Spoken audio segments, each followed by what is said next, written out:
Aladdin and his magical lamp.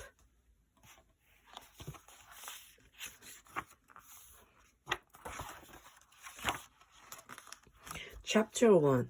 A Magic Uncle. There was once a lazy boy named Aladdin. His dad, who had to learn the family business alone, died of worry. Aladdin's mother was in despair. One day, Aladdin was messing around as usual when a man came up to him. "Aladdin!" he cried. "It's me, Uncle Abazar, your father's long-lost brother. I didn't know I had an uncle. I've been away for many years." That evening, Aladdin's new uncle invited himself to supper. When he heard that Aladdin didn't have a job, he bought him a fancy store to learn. Aladdin and his mother were very happy. Neither of them guessed Avanazar was really a wicked magician. The next day, Abanazar took Aladdin on a long walk out of the city.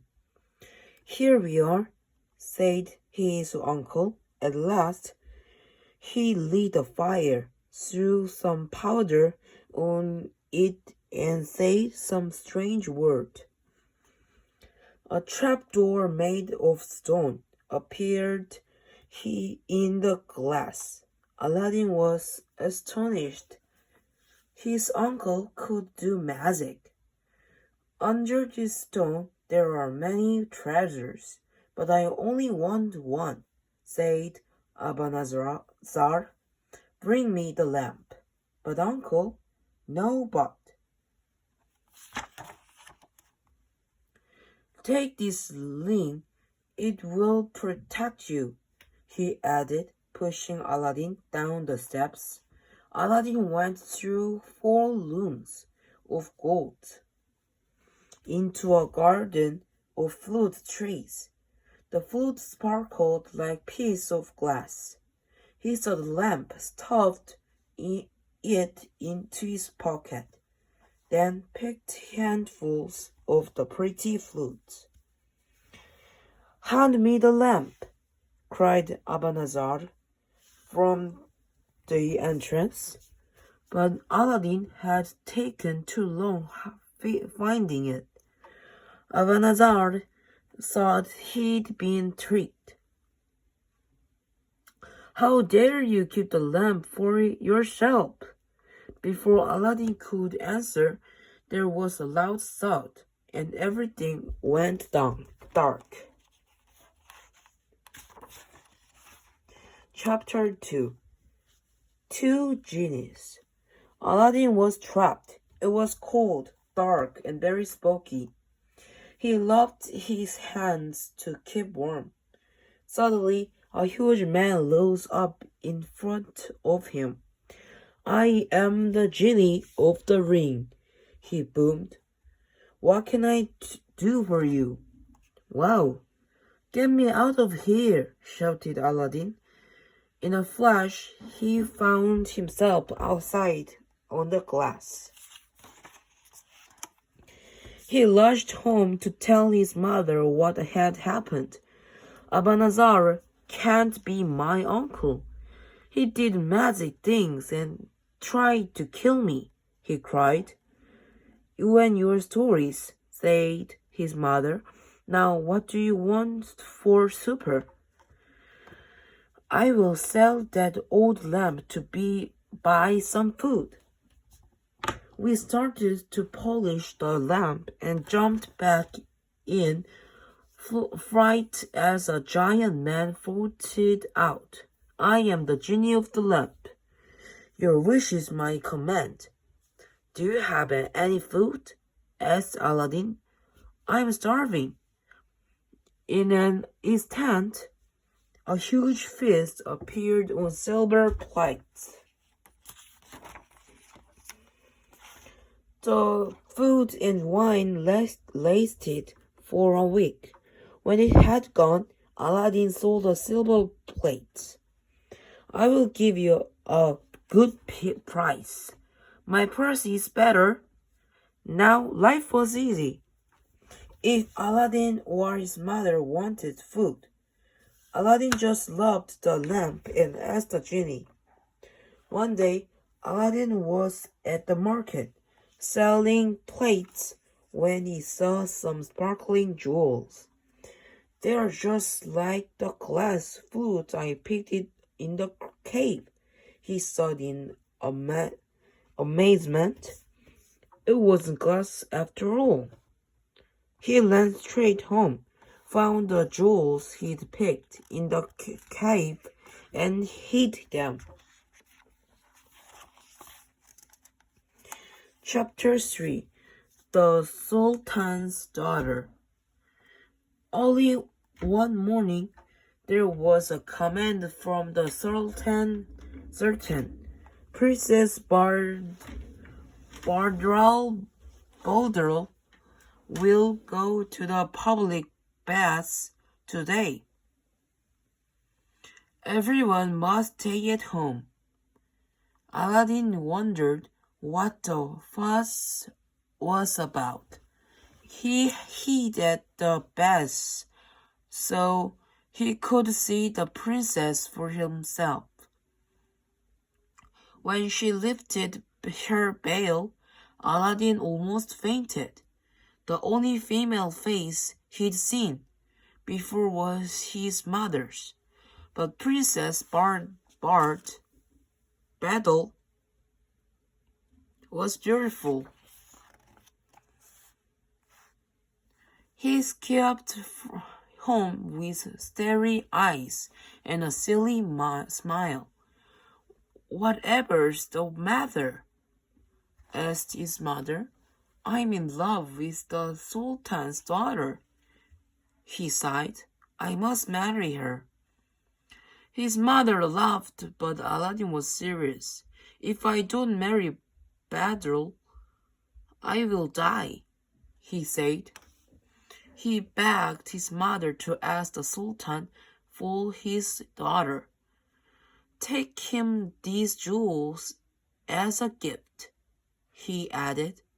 "The Sultan will never agree," cried his mother, but she was very worried about her son, so she did as he asked.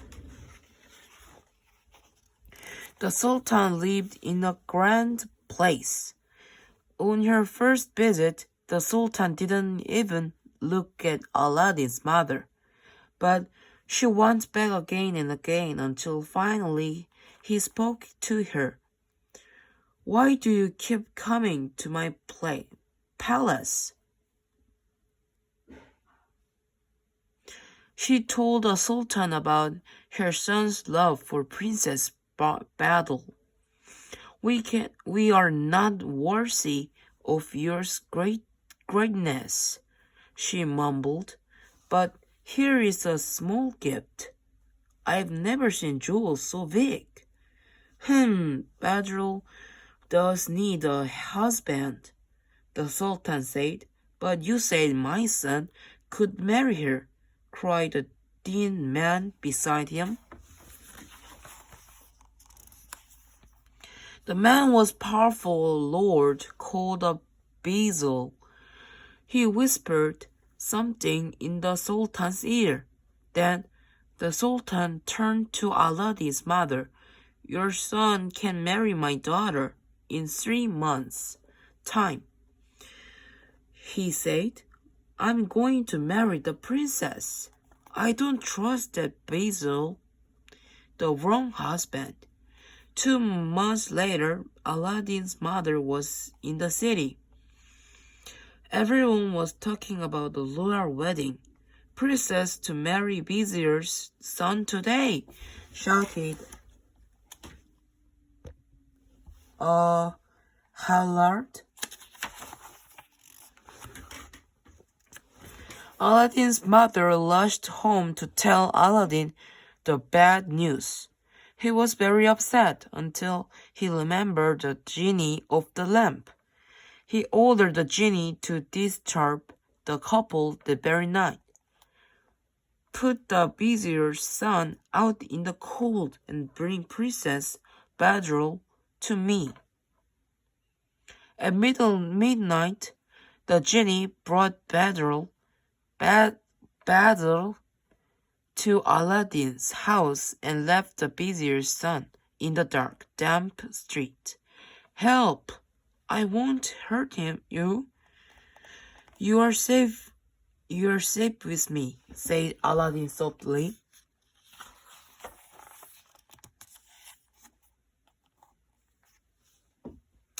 Before sunrise, the genie returned Badrul and the vizier's son to their room.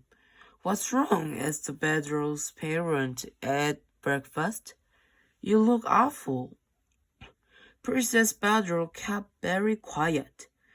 That evening, the vizier's son prayed for a peaceful night's sleep. But at midnight, the genie came again. After another cold night on the street, the vizier's son had had enough. I'm sorry, Sultan, he said. Your daughter's wonderful, but I can't cope with these horrible nightmares. Ah, well, it wasn't meant to be, replied the Sultan, and he ended the marriage.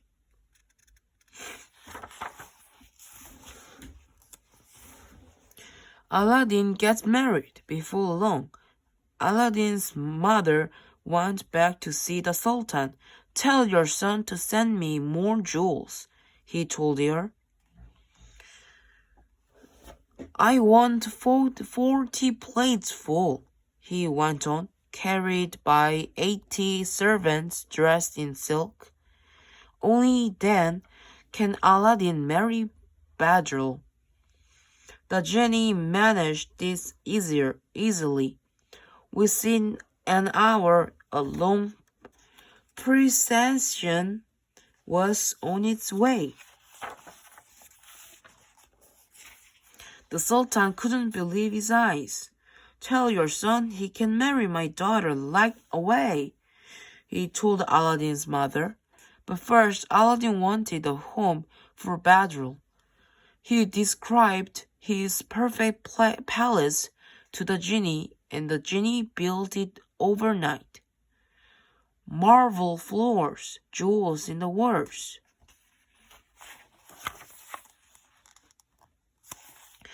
Aladdin rose to the Sultan's palace dressed in his finest clothes. The wedding day began with music and dancing and finished with feasting and fireworks. That evening, Badrul went to her new home. She was delighted. Aladdin was the most handsome man she'd ever seen, and their palace was the best in the world.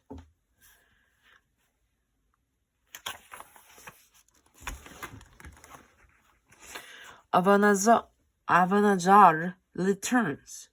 Far away in the desert, Abanazar learned of Aladdin's good fortune. He must have escaped with the lamp, he snarled. He went to Aladdin's city to find the lamp. New lamps for old, he shouted. Badrul heard the shouts from her palace. That sounds good, she thought, and found an old lamp to give him. Abanazar ran to a quiet corner and locked the lamp. What can I do for you? Asked the genie. Take me the palace and the princess to the middle of the desert, said Abanazar. Later that morning, the Sultan looked from his window and nearly fainted. My daughter's palace has gone, he said. He thought Aladdin had tricked him and sent some soldiers to arrest him.